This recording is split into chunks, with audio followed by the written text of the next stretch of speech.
Carry on. Have a seat, Major. Thank you, sir. Ano itong nabalitaan ko na pinagsama mo daw ang dalawang trainees sa iisang detention cell? Still part of the training, sir.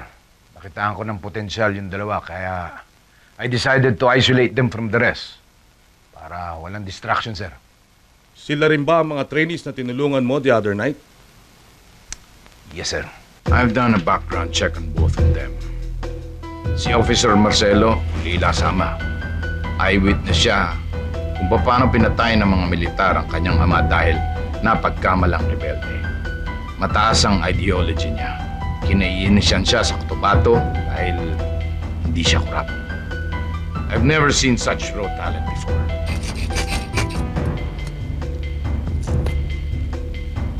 Kabaliktaran niya si Jason Ramos.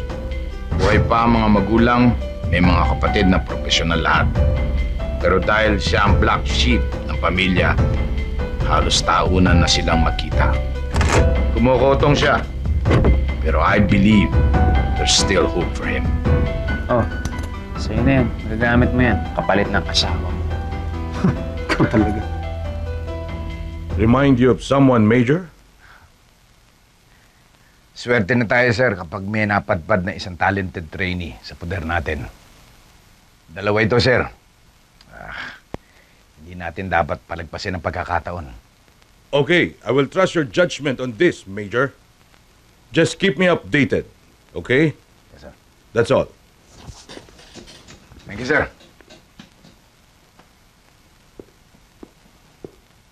Siya nga pala, birthday nga pala ng pamangkin mo sa linggo.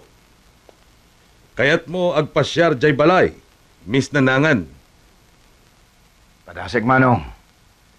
Regards lang king Manang king amin eh.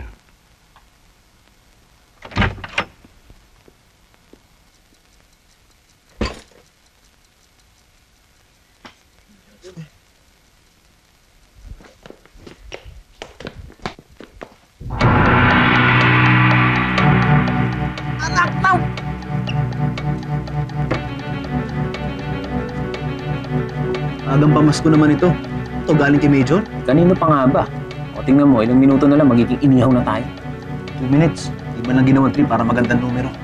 Kung gusto mo, hintayin na lang natin mag 1 minute bago natin i-diffuse. Sige, tata. Ito, pwede na to. Oo, kaysa naman sa kulangot.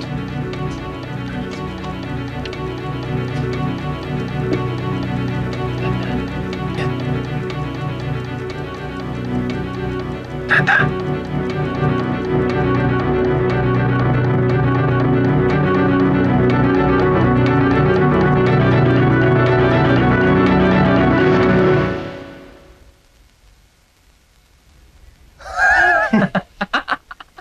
Merry Christmas! Yeah.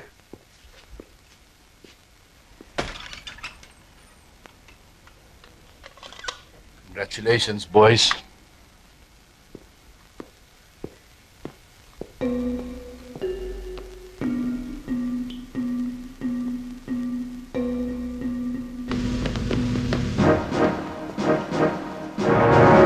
Sir! Happy graduation, boys!